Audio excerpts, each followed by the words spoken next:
Hello दोस्तों, नमस्कार। दोस्तों, राजस्थान रीट मेंस की तैयारी कर रहे हैं लेवल 1 और लेवल 2 के विद्यार्थियों के लिए ये वीडियो बहुत ही ज़्यादा इंपॉर्टेंट है।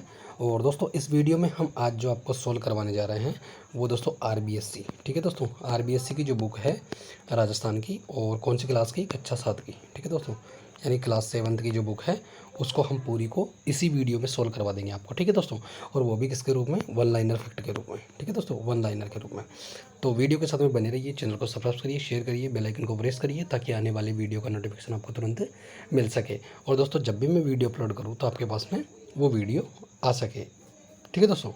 तो पहला चैप्टर है हमारा जैवमंडल। क्या है दोस्तों? जैवमंडल, ठीक है। पृथ्वी का समस्त भाग जहाँ जीवन विद्यमान है क्या कहलाता है? तो जैवमंडल कहलाता है।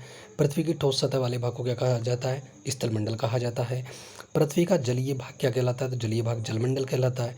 धरातल से ऊपर गैस, जलवाष्प, धूल कणों से बना पृथ्वी के चारों तरफ का आवरण क्या कहलाता है? तो दोस्तों ये वायुमंडल कहलाता है। क्या कहलाता है? वायुमंडल, ठीक है। पृथ्वी पर ऊर्जा का सबसे बड़ा स्रोत क्या है? सूर्य, ठीक है। जैवमंडल के जीवों को कितने भागों में बांटा गया है? तो दोस्तों इनको 2 भागों में बांटा गया है। कौन कौन से भागों में? वनस्पति जगत और जीव जगत, ठीक है दोस्तों। जैविक व अजैविक पर्यावरण के अंत संबंध को क्या कहा जाता है? तो दोस्तों इसको पारितंत्र कहा जाता है। इसको क्या कहा जाता है? पारितंत्र, ठीक है दोस्तों। आगे देखिए आप, ऊर्जा एक से दूसरे जीव में, यानी कि एक जीव से दूसरे जीव में किस रूप में हस्तांतरित होती है? तो दोस्तों ये खाद्य श्रृंखला के रूप में स्थानांतरित होती है, ठीक है दोस्तों। वे स्थान जो समुद्र तल से 600 मीटर से अधिक वे स्थान जो समुद्र तल से 600 मीटर से अधिक ऊंचे हैं तथा एक श्रृंखला के रूप में हो, क्या कहलाते हैं? तो दोस्तों ये पर्वत कहलाते हैं, ठीक है। मोनो की, ठीक है दोस्तों, बहुत ही लाजवाब प्रश्न है। मोनो की पर्वत कहाँ स्थित है? तो दोस्तों ये प्रशांत महासागर में है, ठीक है दोस्तों, प्रशांत महासागर में है। और इसकी ऊंचाई की बात करें दोस्तों, इसकी ऊंचाई है 10,205 मीटर, ठीक है दोस्तों, 10,205 मीटर ऊंचाई इसकी, ठीक है। पर्वतों के जिस तरफ वर्षा होती है उन्हें कहा जाता है, तो दोस्तों पर्वतों के जिस तरफ वर्षा होती है उन्हें कहा जाता है पवनमुखी, ठीक है दोस्तों। और हिमालय में कौन सी जनजातियाँ पाई जाती है? तो हिमालय की बात करें दोस्तों तो यहाँ गद्दी पाई जाती है। गद्दी के अलावा बकरवाल पाई जाती है। इसके अलावा भोटिया पाई जाती है, ठीक है। तो गद्दी, बकरवाल और भोटिया, गद्दी, बकरवाल, भोटिया, ये जनजातियाँ पाई जाती है। प्राकृतिक रूप से एक धारा के रूप में बहने वाला जल क्या कहलाता है? तो दोस्तों ये नदी कहलाता है। क्या कहलाता है? नदी कहलाता है। केवल वर्षा ऋतु में बहने वाली नदी क्या कहलाती है? तो दोस्तों ये मौसमी नदी कहलाती है। यानी कि वर्षा ऋतु में जो बहेगी वो केवल क्या कहलाएगी? मौसमी नदी कहलाएगी। स्थल का वह भाग जहाँ मुख्य नदी व उसकी सहायक नदियाँ बहती है क्या कहलाता है? तो दोस्तों ये बेसिन कहलाता है, ठीक है दोस्तों। यानी कि जैसे मान लो ये नदी आ रही है और इस नदी में ये नदी मिल गई, इधर से एक नदी मिल गई, इसमें एक नदी मिल गई, इसमें एक नदी मिल गई, तो ये पूरा क्षेत्र क्या कहलाएगा? बेसिन कहलाएगा। क्या कहलाएगा? बेसिन कहलाएगा, ठीक है। आगे बात करें अपन दोस्तों, तो समुद्र किनारे का स्थल भाग क्या कहलाता है? तो दोस्तों ये तट कहलाता है। क्या कहलाता है? तट कहलाता है, ठीक है। आगे देखिए, एक ऐसा स्थलीय भाग जो चारों ओर से जल से घिरा हो तो क्या कहलाता है? द्वीप कहलाता है। क्या कहलाता है? द्वीप कहलाता है। देखो दोस्तों, जैसे जैसे आप श्रीलंका को देख लीजिए आप, ठीक है। ये भारत और भारत के ये श्रीलंका, ठीक है। तो श्रीलंका क्या है? चारों तरफ से किससे घिरा हुआ है? पानी से घिरा हुआ है, ठीक है। किससे घिरा हुआ है? पानी से। तो ये क्या है? एक तरह का द्वीप ही है दोस्तों। क्या है? ये द्वीप है, ठीक है दोस्तों। दुनिया का सबसे बड़ा नदी द्वीप कौन सा है? तो नदी द्वीप की बात करें दोस्तों तो माजुली द्वीप है। और माजुली द्वीप, ठीक है दोस्तों, ये तो सबको पता है कि माजुली द्वीप है, लेकिन अभी आपसे ये प्रश्न पूछा जा सकता है ये किस राज्य में है? तो दोस्तों ये कहाँ पर है? असम के अंदर, ठीक है दोस्तों। कहाँ पर है? असम के अंदर। ऐसा स्थान जो तीन ओर से पानी से घिरा हो क्या कहलाता है दोस्तों? प्रायद्वीप कहलाता है। जैसा कि आप इंडिया के मैप को देखते हैं तो इंडिया का जो ये मैप है, ठीक है दोस्तों, ये गुजरात वाला, ठीक है, गुजरात से नीचे, ठीक है, काठियावाड़ तट पे से, ये काठियावाड़ तट और यहाँ से जस्ट नीचे तक का पूरा भाग, यानी ये वाला पूरा हिस्सा है इंडिया का, ये वाला, ये क्या कहलाता है? प्रायद्वीप कहलाता है, ठीक है। दूसरा चैप्टर की बात करें हम दोस्तों तो दूसरा चैप्टर हमारा है वायुमंडल और जलवायु, ठीक है। वायुमंडल और जलवायु। किस गैस के उपयोग पौधे अपने भोजन निर्माण में करते हैं? तो दोस्तों पौधे अपना जो भोजन बनाते हैं वो कार्बन डाइऑक्साइड के माध्यम से बनाते हैं, ठीक है। किस गैस की मात्रा किस गैस की मात्रा में वृद्धि होने से पृथ्वी का तापमान तेजी से बढ़ता है? तो दोस्तों कार्बन डाइऑक्साइड, ठीक है दोस्तों। कार्बन डाइऑक्साइड की मात्रा बढ़ेगी तो पृथ्वी का तापमान क्या हो जाएगा दोस्तों? बढ़ जाएगा। इसी कारण तो दोस्तों आपको वृक्षारोपण करने के लिए कहा जाता है, वन लगाने के लिए कहा जाता है, और तरह तरह के वृक्षारोपण से संबंधित और पर्यावरण संरक्षण से संबंधित कई प्रकार के योजनाएं और कई प्रकार के प्लान गवर्नमेंट के द्वारा किए जाते हैं, ताकि क्या हो जाए दोस्तों? तापमान में वृद्धि न हो, ठीक है दोस्तों। आगे देखिए आप, पृथ्वी के तापमान में हो रही वृद्धि में कौन सी समस्या उत्पन्न हुई हुई है, तो दोस्तों इससे ग्लोबल वार्मिंग का खतरा बढ़ गया है दोस्तों, ठीक है। यानी कि भूमंडलीय तपन का, यानी कि जो हमारा ज़मीन है, जो हमारा ज़मीनी भाग है वो क्या है दोस्तों, तपन करने लग गया है, यानी कि बहुत ज़्यादा गर्म होने लग गया है दोस्तों, ठीक है।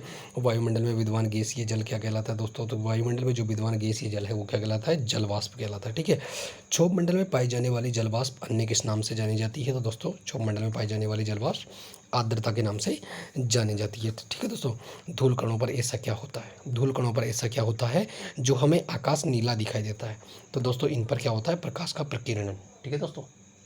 क्या होता है, प्रकाश का प्रकीर्णन होता है, जिसके कारण ये नीला दिखाई देता है आकाश, ठीक है दोस्तों।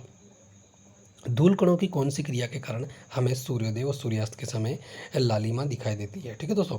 तो क्या कह रहा है आपसे, धूल कणों की कौन सी क्रिया के कारण, तो धूल कणों की संघनन क्रिया के कारण, किसके द्वारा दोस्तों, संघनन क्रिया के कारण, यानी कि संघनन के कारण सूर्योदय और सूर्यास्त के समय सूर्य क्या दिखाई देता है दोस्तों, लालिमा दिखाई देती है, ठीक है दोस्तों।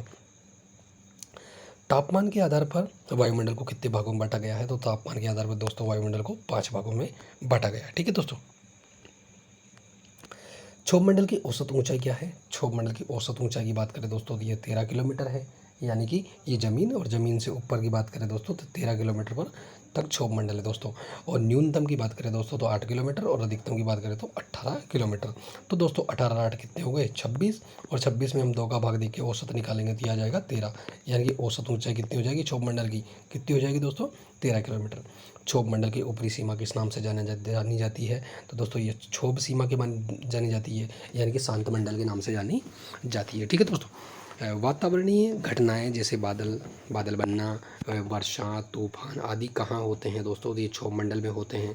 समताप मंडल वायुमंडल में किस ऊंचाई तक है, तो समताप मंडल की बात करें दोस्तों तो ये 18 किलोमीटर से लेकर 50 किलोमीटर तक, ठीक है दोस्तों। 18 से लेकर 50 किलोमीटर तक क्या है दोस्तों, ये समताप मंडल है, ठीक है। ओजोन गैस किस मंडल में पाई जाती है, तो दोस्तों ओजोन गैस समताप मंडल में ही पाई जाती है। कहाँ पाई जाती है, समताप मंडल में, ठीक है दोस्तों।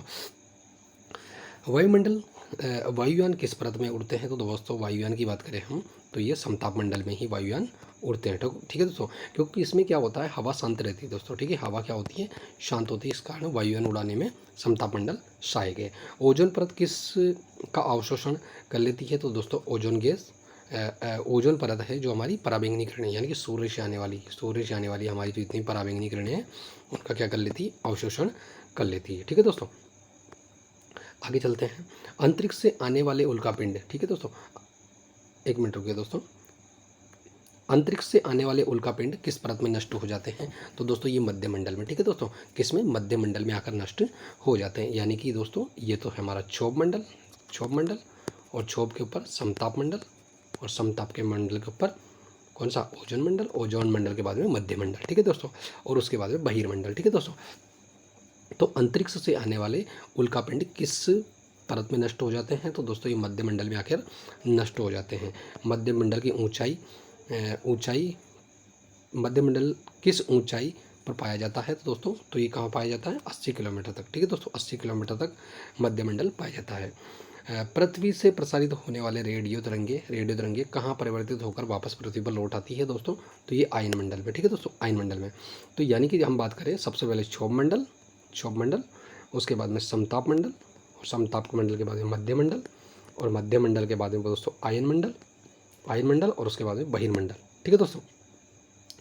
आगे बात करते हैं अपन, तो पृथ्वी से आयन मंडल का क्षेत्र कितना है दोस्तों, तो 80 किलोमीटर से लेकर 400 तक, ठीक है दोस्तों, 80 से लेकर 400 तक हमारे बात करें हम तो आयन मंडल, ठीक है दोस्तों। और समताप मंडल के जस्ट ऊपर आयन मंडल कौन सा, मध्य मंडल, क्या है दोस्तों, मध्य मंडल। तो मध्य मंडल कितना है दोस्तों, तो मध्य मंडल 80 किलोमीटर तक है, ठीक है दोस्तों, 80 किलोमीटर, यानी कि 50 किलोमीटर से लेकर 80 किलोमीटर तक, ठीक है। आगे बात करते हैं, बहिर्मंडल में कौन सी गैसें अधिक पाई जाती है, तो दोस्तों बहिर्मंडल में हाइड्रोजन और हीलियम, ठीक है दोस्तों, बहिर्मंडल में हाइड्रोजन और हीलियम सर्वाधिक पाई जाती है। किसी स्थान की अल्पकालीन पर्यावरणीय दशाएं क्या कहलाती है दोस्तों, ये मौसम कहलाती है, क्या कहलाती है, मौसम कहलाती है। किसी स्थान विशेष की मौसमी दशाओं को दीर्घकालीन औसत को क्या कहा जाता है दोस्तों, तो ये जलवायु कहा जाता है, ठीक है दोस्तों, क्या कहा जाता है, जलवायु कहा जाता है। यानी किसी स्थान विशेष की मौसमी दशाओं के जो मौसम संबंधी दशाएं हैं उनके दीर्घकालीन औसत को क्या कहा जाता है, जलवायु कहा जाता है, ठीक है दोस्तों। आगे देखिए आप, वायुमंडल के मुख्य तत्व कौन-कौन से हैं? तो दोस्तों वायुमंडल के मुख्य तत्व कौन-कौन से हैं? तो तापमान है, वर्षा है, वायुदाब है, आर्द्रता है, पवनें हैं। तो ये सभी दोस्तों ये क्या है? वायुमंडल के मुख्य तत्व हैं दोस्तों, ठीक है। भूमध्य रेखा की बात करें, भूमध्य रेखा से ध्रुवों की तरफ जाने पर तापमान में क्या होता है दोस्तों? तो तापमान में कमी आएगी। कैसे आएगी दोस्तों? क्योंकि देखो ये पृथ्वी है, पृथ्वी के मध्य से गुजरती है दोस्तों भूमध्य रेखा, और भूमध्य रेखा पर सूर्य लंबवत होता है, आपको पता ही है, और यहाँ से कर्क रेखा और यहाँ से मकर रेखा, ठीक है दोस्तों।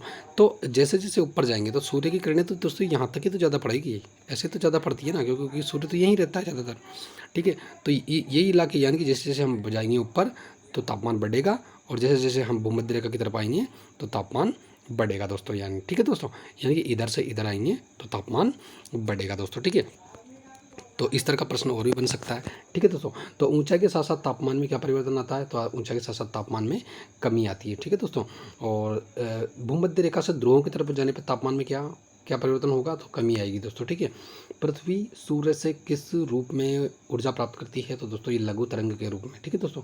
यानी कि पृथ्वी सूर्य से किस रूप में ऊर्जा प्राप्त करती है? तो दोस्तों ये लघु तरंग के रूप में करती है। रात्रि में पृथ्वी से प्रकाश का किस रूप में परावर्तन होता है? तो दोस्तों ये दीर्घ तरंगीय विकिरण के रूप में, ठीक है दोस्तों। यानी कि रात्रि में पृथ्वी से प्रकाश का, ठीक है दोस्तों, यानी कि रात्रि में पृथ्वी से प्रकाश का किस रूप में परावर्तन होता है? तो पृथ्वी से परावर्तन किस रूप में होता है दोस्तों? ये दीर्घ तरंगीय विकिरण के रूप में होता है, ठीक है दोस्तों। तापमान की मापने की इकाई क्या है दोस्तों? तो फ़ारेनहाइट तापमान के मापने की इकाई है। दूसरी बात करें सेंटीग्रेड, ये भी तापमान को मापने की ही इकाई है दोस्तों, ठीक है। तापमान मापने का यंत्र क्या कहलाता है? तो दोस्तों तापमापी कहलाता है, इसको ही हम थर्मामीटर भी बोलते हैं, ठीक है दोस्तों, थर्मामीटर। धरातल से क्षोभ मंडल में जाने पर तापमान में क्या परिवर्तन आता है? तो दोस्तों 165 मीटर की ऊंचाई पर, कितनी दोस्तों? 165 मीटर की ऊंचाई पर जैसे ही जाते हैं हम, तो 1 डिग्री सेंटीग्रेड तापमान में कमी आ जाती है दोस्तों, ठीक है। जैसे जैसे ऊपर जाते हैं तो क्या हो जाता है दोस्तों? धरातल से क्षोभ मंडल में जाने पर तापमान में क्या परिवर्तन आता है? तो दोस्तों प्रति 165 मीटर की ऊंचाई पर जाने पर तापमान में 1 सेंटीग्रेड की, यानी कि 1 डिग्री सेंटीग्रेड की कमी आ जाती है दोस्तों, ठीक है। आगे देखिए आप, धरातल पर 1 वर्ग सेंटीमीटर पर कितना वायुदाब पड़ता है दोस्तों? तो धरातल पर 1 वर्ग सेंटीमीटर पर वायुदाब की बात करें दोस्तों तो लगभग 1 किलोग्राम पड़ता है। सर्वाधिक वायुदाब कहाँ पाया जाता है? तो सर्वाधिक वायुदाब समुद्र तल पर पाया जाता है। वायुमंडल में ऊपर जाने पर वायुदाब होता है तो दोस्तों वायुदाब कम होता है, ठीक है दोस्तों, यानी कि समुद्र तल पर ज़्यादा होता है, और जैसे जैसे ऊपर जाते हैं तो ये क्या हो जाता है दोस्तों? कम हो जाता है, ठीक है।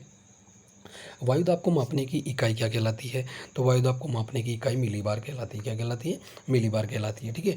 वायुदाब मापने का यंत्र क्या कहलाता है? तो वायुदाब मापने का यंत्र बैरोमीटर, ठीक है दोस्तों। यानी कि वायुदाब को मापने का यंत्र तो क्या कहलाता है? बैरोमीटर। और वायुदाब मापने की इकाई क्या होती है? मिलीबार। यानी कि बैरोमीटर से मिलीबार में, यानी कि जो वायु होती है, वायु का दाब होता है, उसको बैरोमीटर से मिलीबार में इसको मापा जाता है, यानी कि इतनी मिलीबार वायुदाब है यहाँ पर, ठीक है। और इसको हम बैरोमीटर को ही हम क्या बोलते हैं दोस्तों? वायुदाब मापी, ठीक है। वायु की दिशा मापने वाला यंत्र क्या कहलाता है? तो दोस्तों ये वायु दिक्सूचक कहलाता है, और इसको ही हम दोस्तों क्या कहते हैं? एनीमोमीटर क्या कहते हैं? एनीमोमीटर। अब देखो दोस्तों, आप कंफ्यूज मत हो जाना। वायु की दिशा मापने का यंत्र क्या कहलाता है? एनीमोमीटर। क्या कहलाता है? एनीमोमीटर। और इसको हम हिंदी में बोलते हैं, क्या बोलते हैं? दिक्सूचक यंत्र, वायु दिक्सूचक यंत्र। जबकि वायु दाब मापने का यंत्र होता है, ठीक है, वो क्या कहलाता है? बैरोमीटर कहलाता है, जिसको हम हिंदी में वायुदाब मापी कहते हैं, ठीक है दोस्तों। और जो वायु का दाब जिस इकाई में मापा जाता है उस इकाई को बोला जाता है दोस्तों मिलीबार। तो तीनों प्रश्न में कंफ्यूज मत होना आप, ठीक है दोस्तों। चलो, पर्वतों से आने वाली पवनें क्या कहलाती है? तो पर्वतों से आने वाली पवनें क्या कहलाती है? पर्वतीय समीर कहलाती है, ठीक है दोस्तों। घाटी से आने वाली पवनें क्या कहलाती है? तो ये घाटी समीर कहलाती है दोस्तों, ठीक है दोस्तों। उच्च वायुदाब से निम्न वायुदाब की ओर बहने वाली वायु क्या कहलाती है दोस्तों? तो ये पवन कहलाती है, ठीक है दोस्तों। यानी कि उच्च वायुदाब से निम्न वायुदाब की ओर बहने वाली हवाएं क्या कहलाती है? वायु पवन कहलाती है। पवनें कितने प्रकार की होती है? तो पवनें 3 प्रकार की होती है। कौन कौन सी होती है? स्थायी पवनें होती है, सामयिक पवनें जिनको हम मौसमी पवनें भी बोलते हैं, और इसके अलावा स्थानीय पवनें। यानी कौन कौन सी होती है? स्थायी पवनें, सामयिक पवनें यानी कि मौसमी पवनें, और उसके बाद में स्थानीय पवनें, ठीक है दोस्तों। स्थायी पवनें कितने प्रकार की होती है? अब दोस्तों देखो, जो हमारे 3 प्रकार की पवनें होती है उनमें बात करें हम, तो पहली स्थायी पवनें कितने प्रकार की होती है? तो स्थायी पवनें 3 प्रकार की होती है। इनमें कौन-कौन सी हो जाएगी? पहली तो क्या कौन सी हो जाएगी? व्यापारिक। कौन सी हो जाएगी? व्यापारिक, ठीक है दोस्तों। दूसरी क्या हो जाएगी? पछुआ, ठीक है दोस्तों। और इसके अलावा एक ध्रुवीय, ठीक है दोस्तों, वह ध्रुवीय, ठीक है दोस्तों। यानी कि ये स्थायी पवनें हैं और ये हमेशा चलती है दोस्तों, ठीक है। आगे बात करें हम दोस्तों, तो वे पवनें जो ऋतु अथवा मौसम के अनुसार अपनी दिशा परिवर्तित करती रहती है, क्या कहलाती है? तो दोस्तों ये क्या कहलाती है? मौसमी कहलाती है दोस्तों, मौसमी या सामयिक, ठीक है दोस्तों। जैसे कोई मौसम चेंज होता है, ऋतु चेंज होती है, तो अपनी दिशा परिवर्तन कर लेती है, तो ऐसी क्या कहलाती है? मौसमी कहलाती है दोस्तों। क्या कहलाती है? मौसमी या सामयिक पवनें कहलाती है। किसी छोटे क्षेत्र में वर्ष या दिन के विशेष समय में चलने वाली पवनें क्या कहलाती है? तो दोस्तों ये स्थानीय पवनें कहलाती है। यानी कि किसी छोटे क्षेत्र की बात करें, ठीक है, दिन के विशेष समय में चलने वाली पवनें क्या कहलाती है दोस्तों? ये स्थानीय पवनें कहलाती है। यानी कि छोटे कोई भी एरिया में चलने लग जाए कोई भी हवा, ठीक है दोस्तों, ये बहुत सारी चलती हैं और स्थानीय पवनें बहुत सारी हैं। इनके बारे में हम अभी जस्ट इसी चैप्टर में पढ़ेंगे, ठीक है दोस्तों। तो आप चैनल पर बने रहिए। और दोस्तों अभी तक आपने चैनल को सब्सक्राइब नहीं किया है तो चैनल को सब्सक्राइब कर लीजिए, बेल आइकन को प्रेस कर लीजिए, ताकि आने वाले वीडियो का नोटिफिकेशन आपको तुरंत मिल सके। और दोस्तों अगर आपने अपने फ्रेंड सर्कल तक इस वीडियो को नहीं पहुंचाया है तो उनको भी पहुंचा दीजिए, ताकि उनको भी मदद मिल सके, ठीक है दोस्तों। आगे देखिए आप, रॉकी पर्वत के क्षेत्र में चलने वाली स्थानीय पवनें किस नाम से जानी जाती है? तो रॉकी पर्वत की बात करें दोस्तों, तो ये क्या कहलाती है? चिनूक, ठीक है। देखिए, ठीक है, रोको किसको? चीनू को। रोको किसको? चीनू को। रोको किसको? चीनू को। लेकिन दोस्तों अब इस तरह के प्रश्न बनना कम हो गया दोस्तों। प्रश्न क्या बनता है? रॉकी पर्वत, ठीक है, रॉकी पर्वत के क्षेत्र में चलने वाली पवन कौन सी है? चिनूक। और ये चिनूक कौन सी पवन है दोस्तों? तो ये स्थानीय पवन है। कौन सी है? स्थानीय पवन है दोस्तों, ठीक है, स्थानीय पवन, ठीक है दोस्तों। तो स्थानीय पवन बहुत सारी हैं। यूरोप में चलने वाली स्थानीय पवन किस नाम से जानी जाती है? तो दोस्तों यूरोप में चलने वाली क्या कहलाती है? फोन और मिस्ट्रल। फोन और मिस्ट्रल, तो यानी कि फोन और मिस्ट्रल यूरोप क्षेत्र में चलने वाली पवन है, ठीक है दोस्तों। आगे बात करें दोस्तों, तो वायुमंडल में उपस्थित भाप रूपी जल क्या कहलाता है? तो दोस्तों वायुमंडल में उपस्थित भाप रूपी जल क्या कहलाता है? आर्द्रता कहलाता है। क्या कहलाता है? आर्द्रता कहलाती है। वर्षा कितने प्रकार की होती है? तो दोस्तों वर्षा 3 प्रकार की होती है। कौन कौन सी होती है? संवहनीय वर्षा, पर्वतीय वर्षा और चक्रवातीय वर्षा, ठीक है दोस्तों। आगे देखिए आप, विश्व में औसत वर्षा कितनी होती है? तो विश्व की औसत वर्षा की बात करें दोस्तों, तो 117 सेंटीमीटर, 117 सेंटीमीटर औसत वर्षा विश्व भर में होती है दोस्तों। अब मुझे आप कमेंट करके ये बताएंगे कि भारत में औसत वर्षा कितनी होती है, ठीक है दोस्तों। चलो, विश्व में सर्वाधिक वर्षा वाला क्षेत्र कौन सा है? तो दोस्तों विश्व में सर्वाधिक वर्षा वाले क्षेत्र की बात करें दोस्तों, तो विश्वतरेखीय क्षेत्र है। जहाँ पर बात करें दोस्तों, तो औसत 200 सेंटीमीटर से अधिक वर्षा होती है। समुद्र के तटों के क्षेत्रों में जलवायु कैसी रहती है? तो दोस्तों समुद्र के तटों में जलवायु सम रहती है। निम्न वायुदाब का केंद्र दोस्तों समझना अच्छे से, निम्न वायुदाब का केंद्र, ठीक है दोस्तों, यानी कि केंद्र में तो क्या है? निम्न वायुदाब है केंद्र, जिसके चारों ओर उच्च दाब हो, यानी कि इधर से उच्च दाब हो, ठीक है दोस्तों। यानी कि निम्न वायुदाब का केंद्र जिसके बाहर की ओर से, ठीक है, बाहर की ओर से उच्च वायुदाब हो, क्या कहलाता है दोस्तों? तो ये क्या कहलाता है? चक्रवात कहलाता है। क्या कहलाता है? चक्रवात कहलाता है। और दोस्तों इसका विपरीत की बात करें दोस्तों, तो उच्च वायुदाब का केंद्र जिसके चारों ओर बाहर की ओर निम्न दाब हो, यानी कि बाहर की ओर हवा जाए, ठीक है दोस्तों, इस तरह से निम्न दाब हो, क्या कहलाएगा? तो ये प्रति चक्रवात कहलाएगा। क्या कहलाएगा? प्रति चक्रवात। चक्रवात कितने प्रकार के होते हैं? तो दो प्रकार के होते हैं। कौन कौन से होते हैं? उष्णकटिबंधीय होते हैं और उपोष्णकटिबंधीय होते हैं। और उपोष्ण को हम शीतोष्णकटिबंधीय बोल देते हैं दोस्तों, ठीक है। प्रति चक्रवातों की उत्तरी गोलार्ध में दिशा होती है, तो दोस्तों प्रति चक्रवातों की, ठीक है दोस्तों, किसकी? प्रति चक्रवातों की उत्तरी गोलार्ध में, किसमें? उत्तरी गोलार्ध में। तो ये पृथ्वी है और इसका ये उत्तरी गोलार्ध और ये दक्षिणी गोलार्ध है, ठीक है दोस्तों।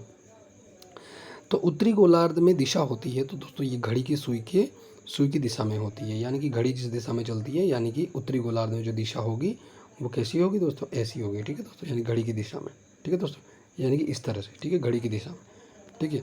और दक्षिणी गोलार्ध में बात करें, प्रति चक्रवातों की दक्षिणी गोलार्ध में दिशा होगी, तो दोस्तों वहाँ पर कौन सी होगी? घड़ी की विपरीत दिशा में, यानी कि घड़ी ऐसे घूमती है, ऐसे घूमती है, ऐसे, ठीक है दोस्तों। तो वहाँ कैसे घूमेगा दोस्तों? कैसे घूमेगा?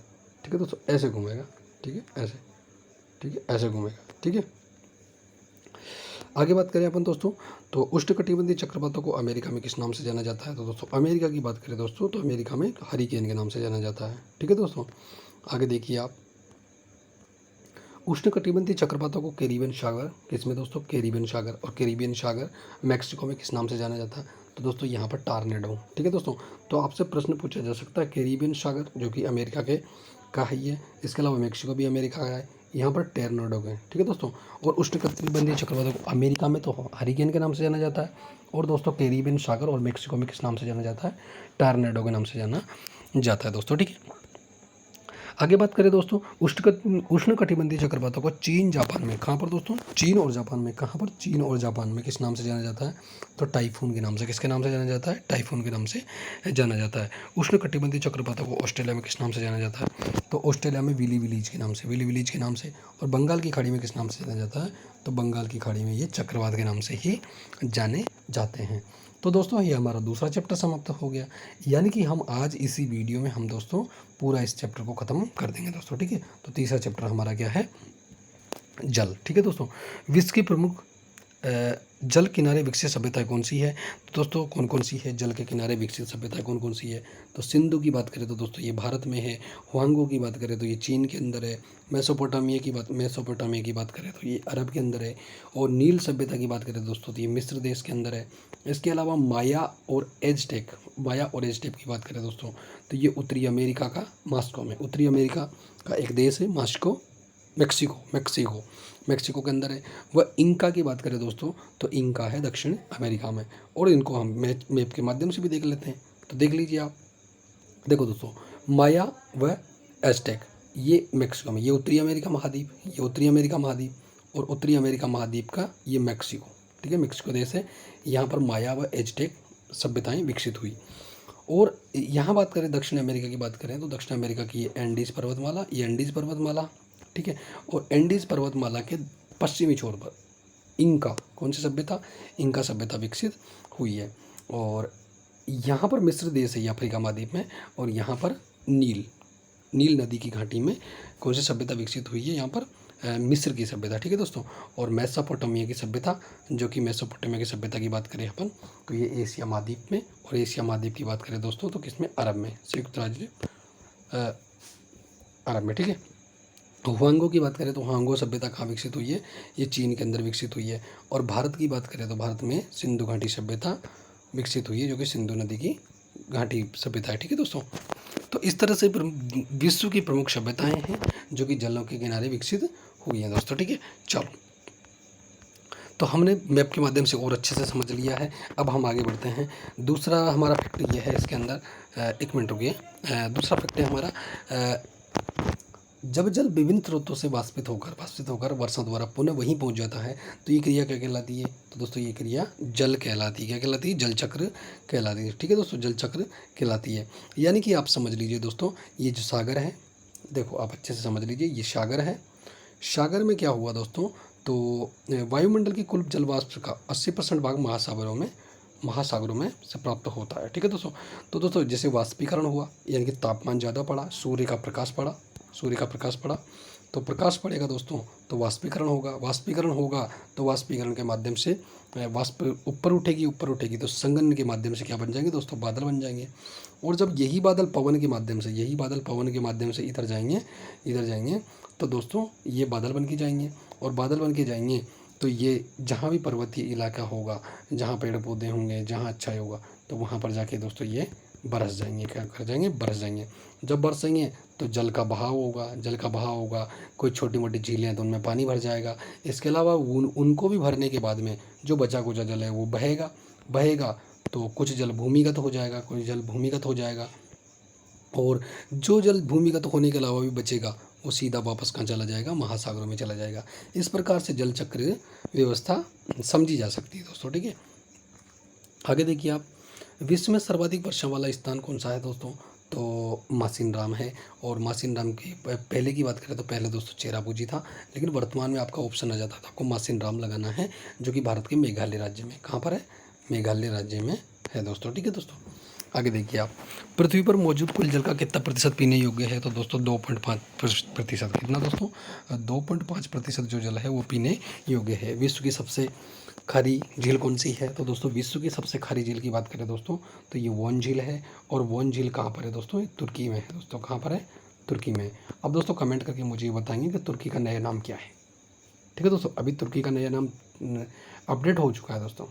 ठीक है, चेंज कर दिया गया है। ठीक है, तो अब आप मुझे कमेंट करके ये बताएंगे। ठीक है दोस्तों, मृत सागर किन देशों के मध्य स्थित खारे पानी की झील है? तो दोस्तों ये जॉर्डन और इजराइल। ठीक है दोस्तों, यानी कि जो मृत सागर है वो किन दो देशों के मध्य खारे पानी की झील है? तो जॉर्डन और इजराइल के बीच में। ठीक है दोस्तों, जल के खारेपन का कारण किसे माना जाता है? तो दोस्तों सोडियम क्लोराइड, मैग्नीशियम, कैल्शियम। ठीक है दोस्तों, यानी कि सोडियम क्लोराइड, मैग्नीशियम और कैल्शियम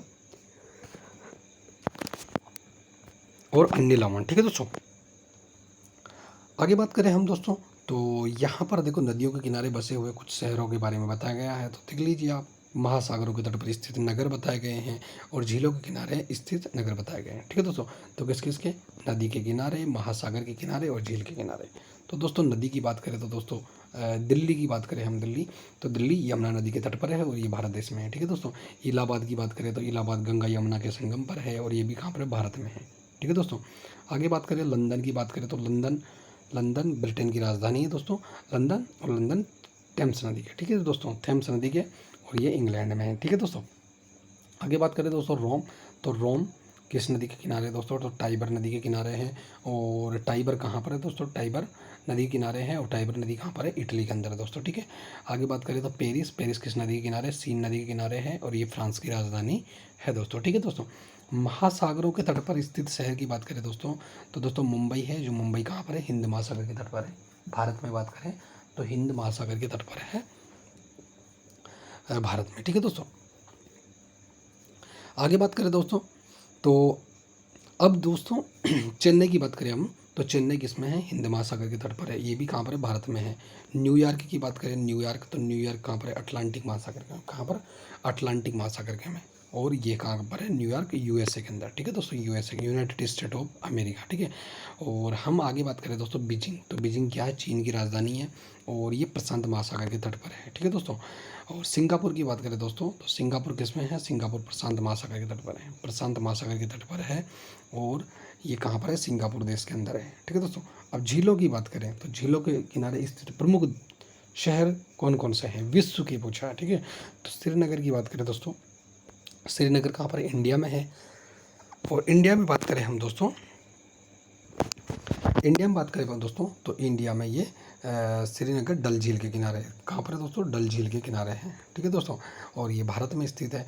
और भारत में दूसरी बात करें हम दोस्तों तो भारत में पुष्कर की बात करें, पुष्कर की। ठीक है, पुष्कर तो ये पुष्कर झील के किनारे है और ये भारत में स्थित है। शिकागो की बात करें तो शिकागो कहाँ पर है? शिकागो मिशिगन झील। ठीक है दोस्तों, कौन सी?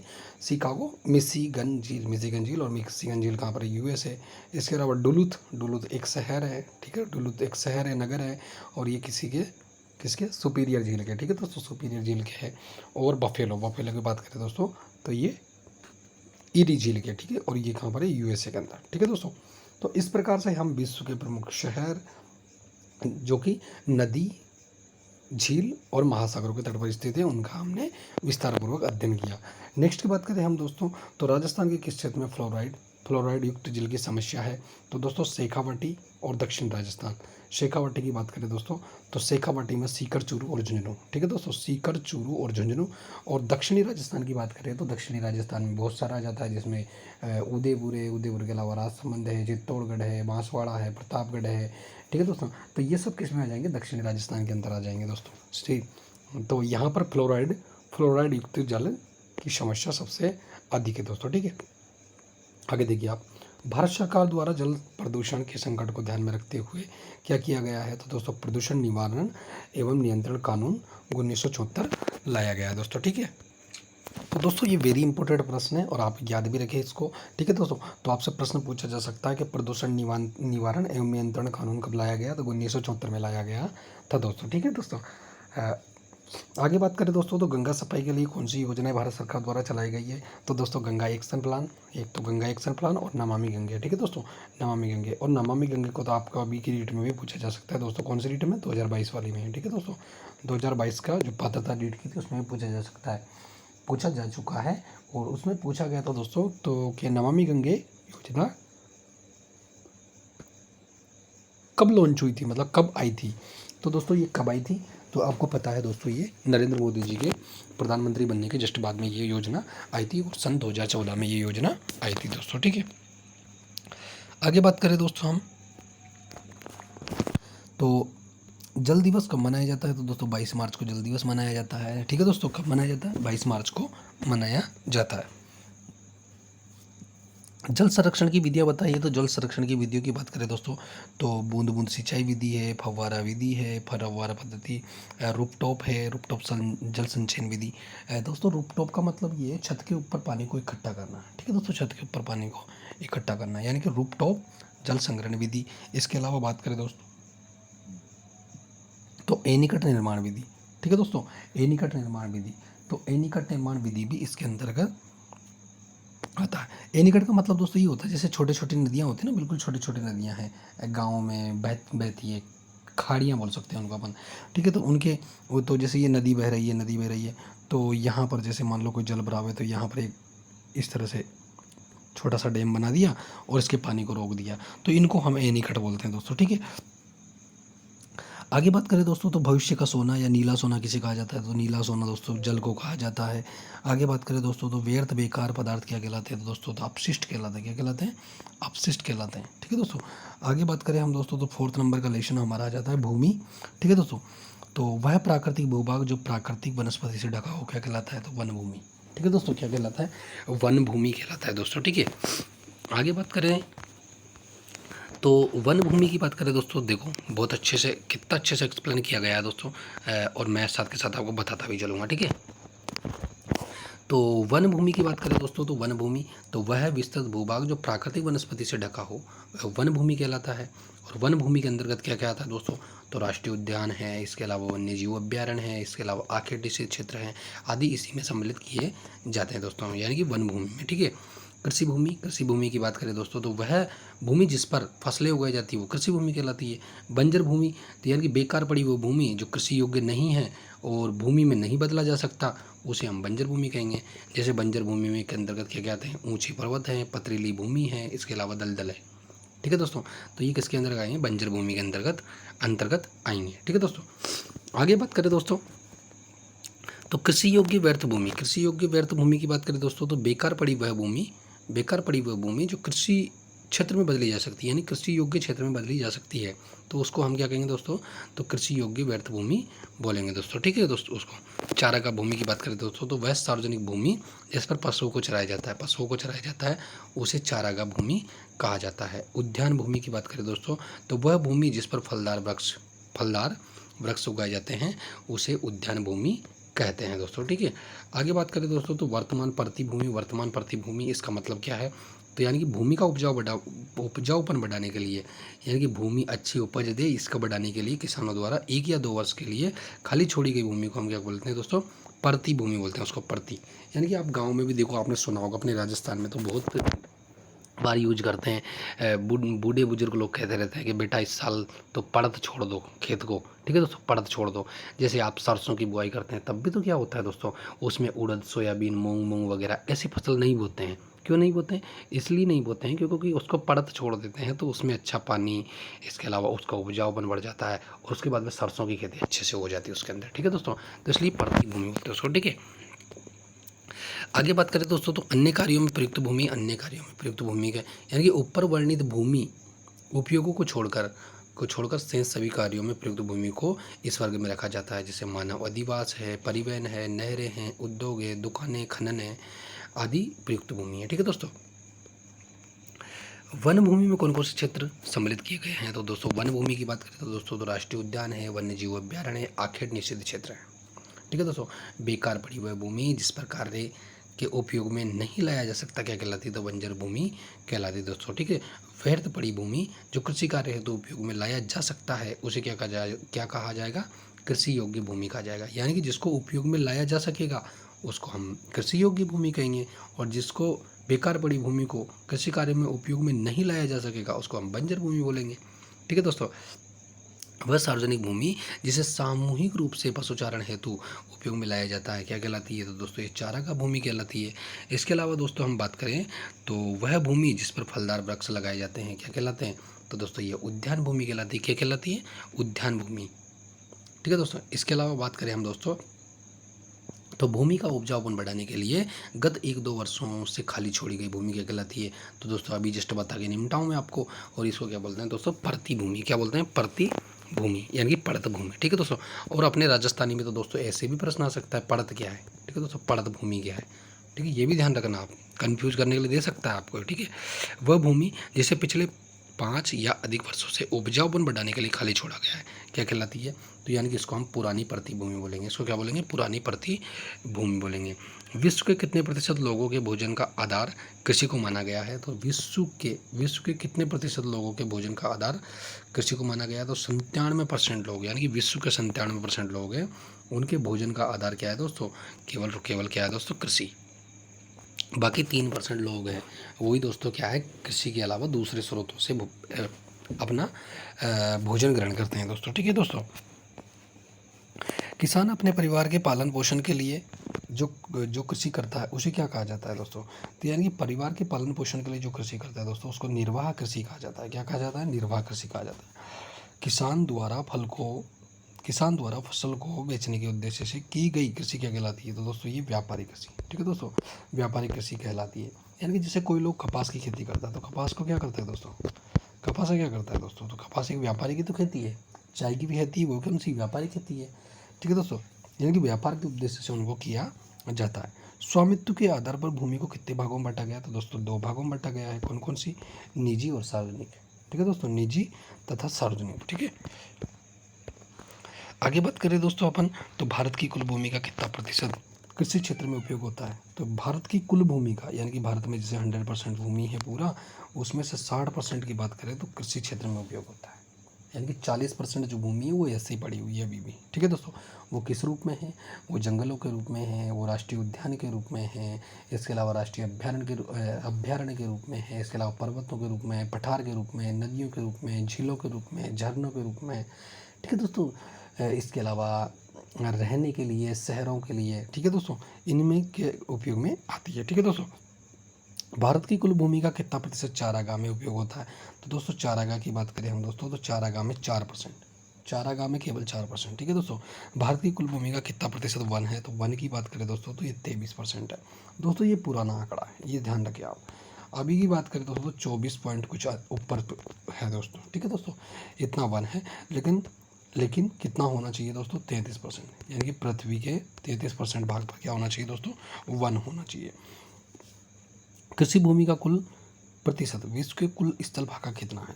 यानी कि कृषि भूमि का कुल प्रतिशत, यानी कि पूरे विश्व की बात करें तो पूरे विश्व के मुकाबले 11% भूभाग। ठीक है दोस्तों, यानी कि कृषि भूमि का कुल प्रतिशत विश्व के कुल स्थल भाग का, यानी कि पूरे विश्व का जो स्थल भाग है उसका 11% भाग पर भारत में क्या की जाती है दोस्तों? कृषि की जाती है दोस्तों। ठीक है दोस्तों, और भारत की बात करें दोस्तों तो भारत के कुल भाग के 60% पर कृषि की जाती है। ठीक है दोस्तों, आगे बात करें दोस्तों तो उपजाऊ भूमि की गुणवत्ता। क्या दोस्तों? उपजाऊ भूमि की गुणवत्ता, उपयोगिता व उत्पादन में कमी का आ जाना क्या कहलाता है दोस्तों? तो ये भूमि अवनयन क्या कहलाता है दोस्तों? या भूमि निम्नीकरण, भूमि अवनयन।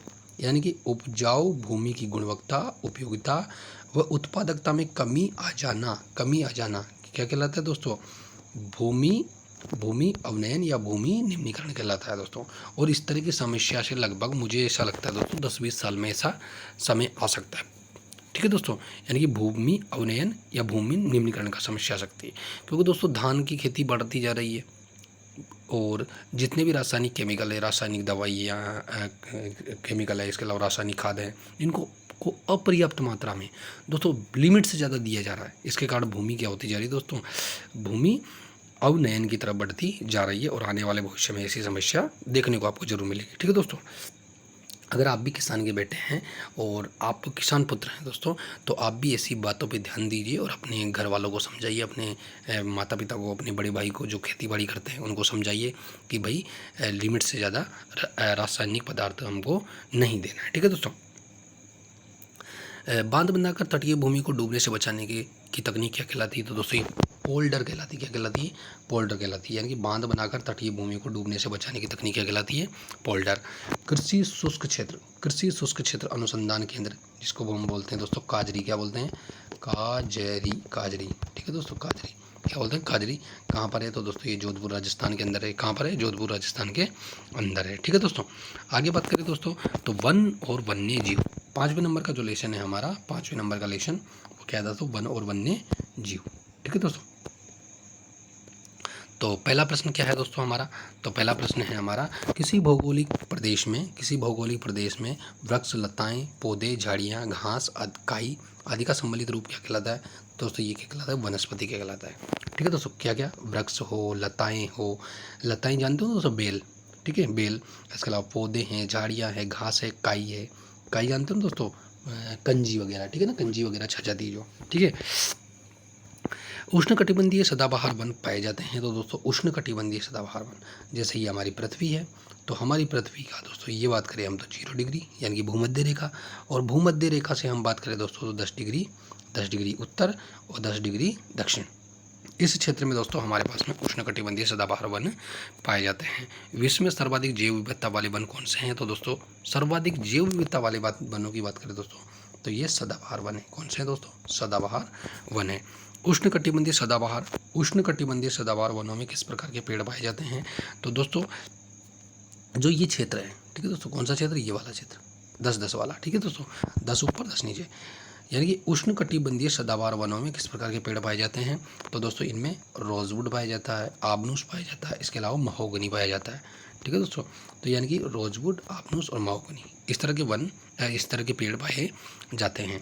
सेल्वा वन किस क्षेत्र में पाए जाते हैं? तो दोस्तों सेल्वा कहाँ पाए जाते हैं? ब्राज़ील में। ठीक है दोस्तों, कहाँ पर पाए जाते हैं? ब्राज़ील में पाए जाते हैं दोस्तों। ठीक है। आगे बात करें दोस्तों हम,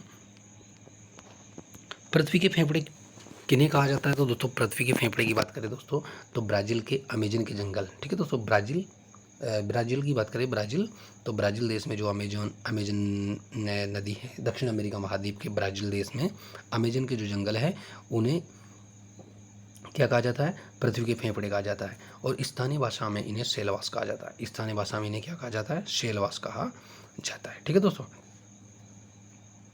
आगे बात करें दोस्तों हम, तो विश्व का सबसे बड़ा सांप एनाकोंडा कहाँ पाया जाता है? तो दोस्तों ये दक्षिण अमेरिका में अमेजन के जंगल में, दक्षिण अमेरिका में अमेजन के जंगलों में पाया जाता है।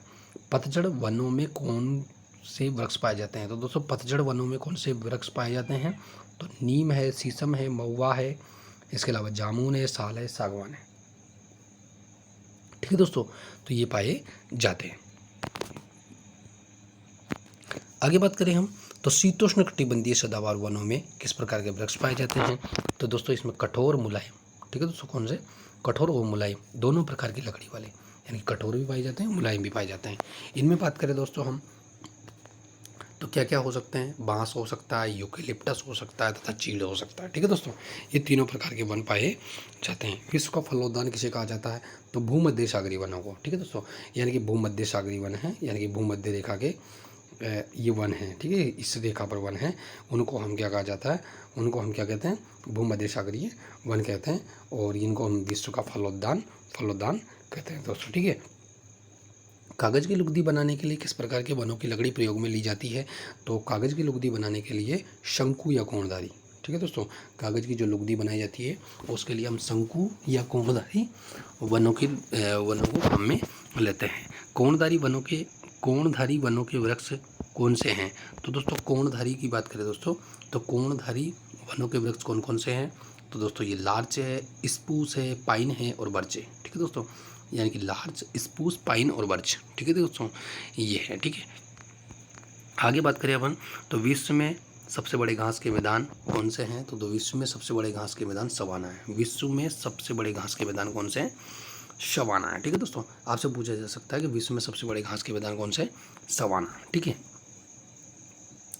ब्राजील के उष्णकटिबंधीय घास के मैदानों उष्णकटिबंधीय घास के मैदान किस नाम से जाने जाते हैं? तो दोस्तों किस नाम से जाने जाते हैं? कंपोज, कंपोज के नाम से। ठीक है दोस्तों, कंपोज के नाम से जाने जाते हैं। अब दोस्तों मुझे आप एक बात बताएंगे दोस्तों, जो उष्णकटिबंधीय घास के मैदान है ब्राज़ील के अंदर दोस्तों, उनको कंपास, दोस्तों किसी बुक में कंपास मिलता है और किसी बुक में शबाना मिलता है। तो दोस्तों आप मुझे कन्फर्म करके बताएंगे दोस्तों कि सही क्या है।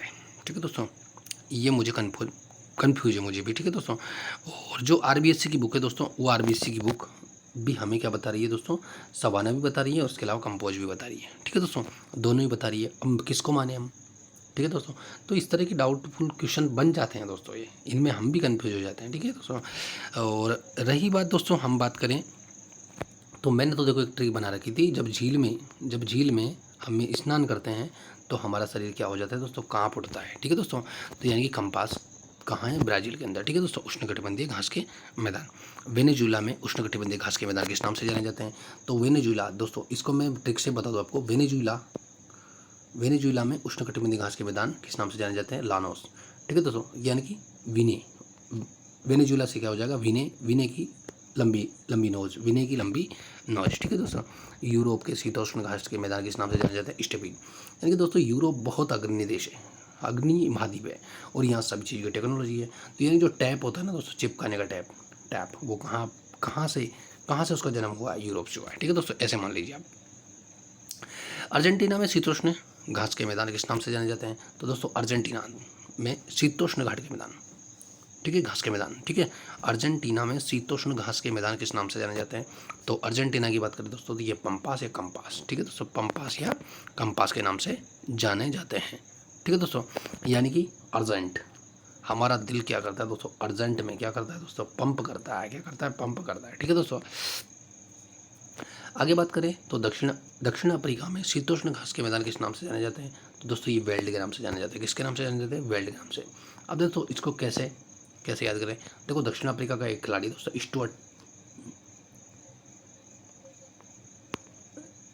Stuart broad. ठीक है, मुझे कन्फर्म याद नहीं है दोस्तों क्या नाम था उस खिलाड़ी का यार, इस मतलब दक्षिण अफ्रीका का कोई फास्ट बॉलर था, ट्रेट बॉल्ट, अब याद आया मुझे, ट्रेट बॉल्ट। ठीक है, तो वो खतरनाक बॉलर है दोस्तों, तो वो क्या करता है? बोल्ड करता है, डायरेक्ट क्या करता है? बोल्ड करता है। ठीक है, यानी कि विकेट गिरा देता है। ठीक है दोस्तों, ऑस्ट्रेलिया में शीतोष्ण घास के मैदान किस नाम से जाने जाते हैं? तो दोस्तों ये डाउन्स के नाम से जाने जाते हैं, क्योंकि दोस्तों ऑस्ट्रेलिया है ना, वहाँ पर क्रिकेट खेलते हैं, तो वहाँ की बॉल क्या करती है दोस्तों? बाउंस करती है। बॉल क्या करती है? बाउंस करती है। यानी कि जैसे यहाँ से जंप लेगी, वो इस तरह से ऊंची जाएगी, बहुत ऊंची जाएगी। यानी कि बल्लेबाज का बल्ला तो यहाँ ले जाएगा और बॉल उससे भी ऊपर चली जाएगी। तो यानी कि वहाँ पर ऑस्ट्रेलिया में शीतोष्ण घास के मैदान किस नाम से जाने जाएंगे? डाउन्स के नाम से जाने जाएंगे। ठीक है दोस्तों, आगे बात करें हम दोस्तों, तो कौन सी वनस्पति के पौधों की पत्तियाँ, कौन सी वनस्पति के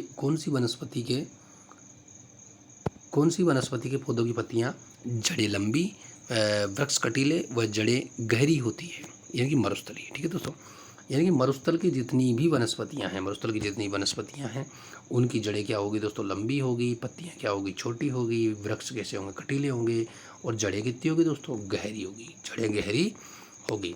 एक रेगिस्तानी ओक का नाम सुना होगा दोस्तों आपने, रेगिस्तानी ओक। एक मिनट रुकिए, आप कहाँ पहुँच गए अपन?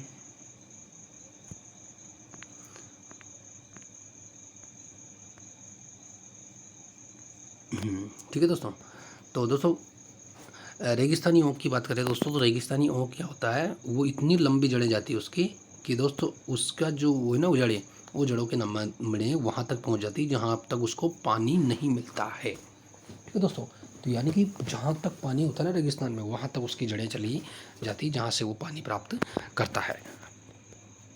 आगे बात करें दोस्तों अपन, तो मरुस्थलीय वन संपदा का उदाहरण है।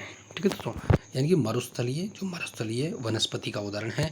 तो मरुस्थलीय वनस्पति के क्या होती है दोस्तों? तो बेर होती है, केर होती है, खेजड़ी होती है, नागफनी होती है, कैक्टस होती है, कैक्टस, और कैक्टस को हम क्या बोलते हैं दोस्तों, थूअर, क्या बोलते हैं, थूअर, क्या बोलते हैं दोस्तों, थूअर बोलते हैं इसको, कैक्टस को। कैक्टस इंग्लिश नाम है दोस्तों, ठीक है, और बाबूल है आदि, ठीक है दोस्तों। ध्रुवीय क्षेत्र में किस प्रकार के जीव पाए जाते हैं? ध्रुवीय क्षेत्र की बात करें दोस्तों तो ध्रुवीय क्षेत्र में वालरस पाए जाते हैं, वालरस, इसके अलावा ध्रुवीय भालू पाए जाते हैं, इसके अलावा सील पाए जाते हैं, ठीक है दोस्तों। सील देखना दोस्तों बहुत मस्त जीव होता है दोस्तों, बहुत अच्छा लगता है देखने में, बहुत सुंदर लगता है। आप अभी इसी वक्त गूगल पे सर्च करके देखना आप बोले से, ठीक है, बहुत अच्छा जीव है। खेजड़ली बलिदान कब हुआ? तो दोस्तों 1730 में हुआ था दोस्तों खेजड़ली बलिदान। आगे बात करें दोस्तों तो खेजड़ली बलिदान का नेतृत्व किसने किया? तो दोस्तों किसने किया था दोस्तों खेजड़ली बलिदान का नेतृत्व? अमृता देवी बिश्नोई ने किया था। खेजड़ली बलिदान में कितने लोगों ने बलिदान दिया? तो ये 363 लोगों ने बलिदान दिया, ठीक है दोस्तों। आगे बात करें दोस्तों आप तो पिपलात्री गांव कहाँ पर स्थित है? तो पिपलात्री गांव दोस्तों राजसमंद में है। यहाँ पर बेटी के जन्म पर पिपलात्री गांव राजसमंद जिले में, राजसमंद जिले में यहाँ पर बेटी के जन्म पर यानी कि किसी घर में बेटी का जन्म होता है तो दोस्तों कितने 111 वृक्ष लगाए जाते हैं। कितनी अच्छी खुशी की बात है दोस्तों। और हम एक वृक्ष नहीं लगाते, यहाँ पर 101 वृक्ष लगाए जाते हैं। खेजड़ली में वृक्ष मेला कब लगता है? तो खेजड़ली में वृक्ष मेला भाद्रपद शुक्ल दशमी को, भाद्रपद शुक्ल दशमी को, यानी कि दोस्तों जो तेजा दशमी होती है, तेजा दशमी होती है ना दोस्तों, ठीक है, तेजा दशमी, उसी दिन क्या होता है खेजड़ली में वृक्ष मेला भरता है दोस्तों, ठीक है। आगे बात करें दोस्तों, अब दोस्तों मुझे आप ये बताएंगे दोस्तों कि राष्ट्रीय वन शहीद दिवस कौन सा दिवस दोस्तों? राष्ट्रीय वन शहीद दिवस कब मनाया जाता है? ठीक है दोस्तों, ये मुझे कमेंट करके आप बताएंगे, ठीक है दोस्तों। और कब ये है, इतना बता दूं मैं आपको कि 2013 से मनाना चालू हुआ है।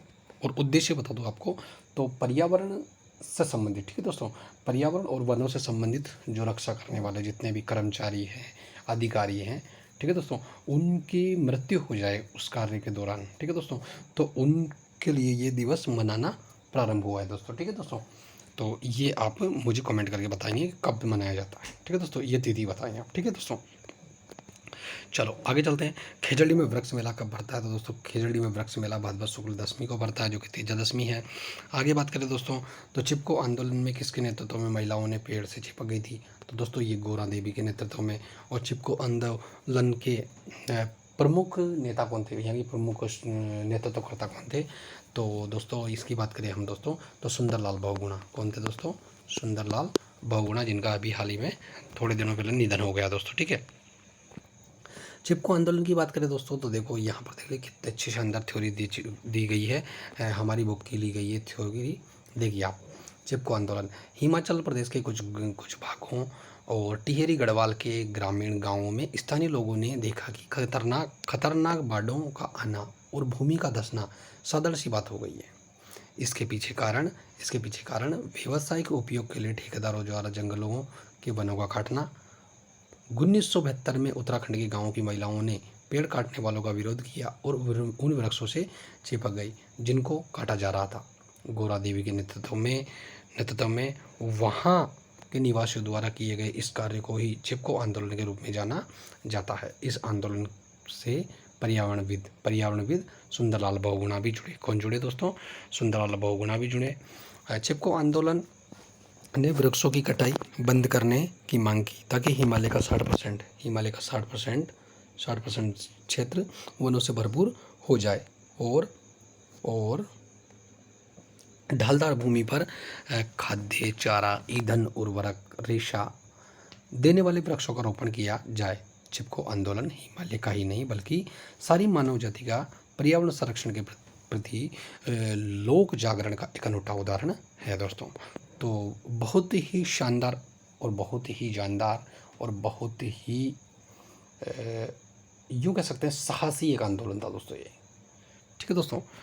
ऐसे जब आंदोलन होते हैं दोस्तों तो इनको पढ़कर भी अपना मन बहुत गौरवान्वित होता है दोस्तों, मज़ा आ जाता है, ठीक है दोस्तों।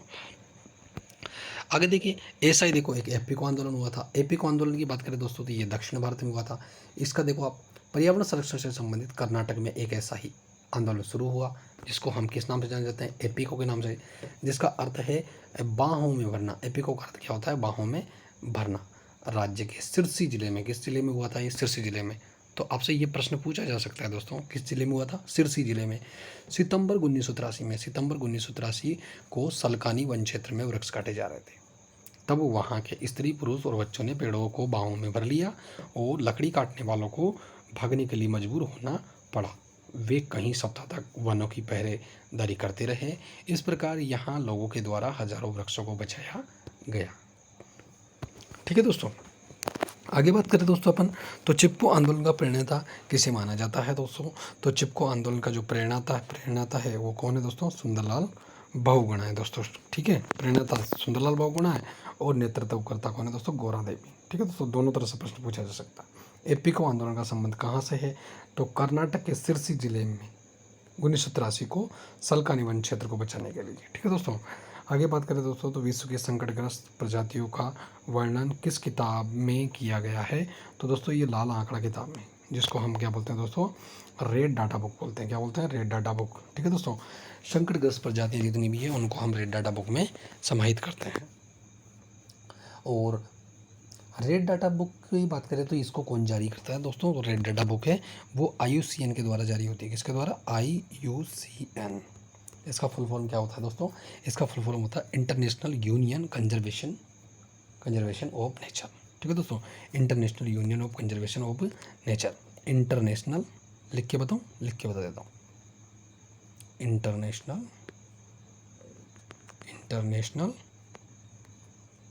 यूनियन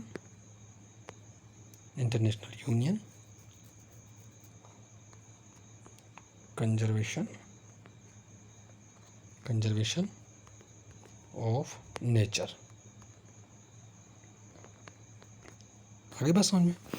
तो दोस्तों ये हम आज 5 लेसन तक पहुँचे हैं और वीडियो काफ़ी बड़ा हो रहा है दोस्तों। हम जल्द ही दूसरे वीडियो में मिलते हैं दोस्तों।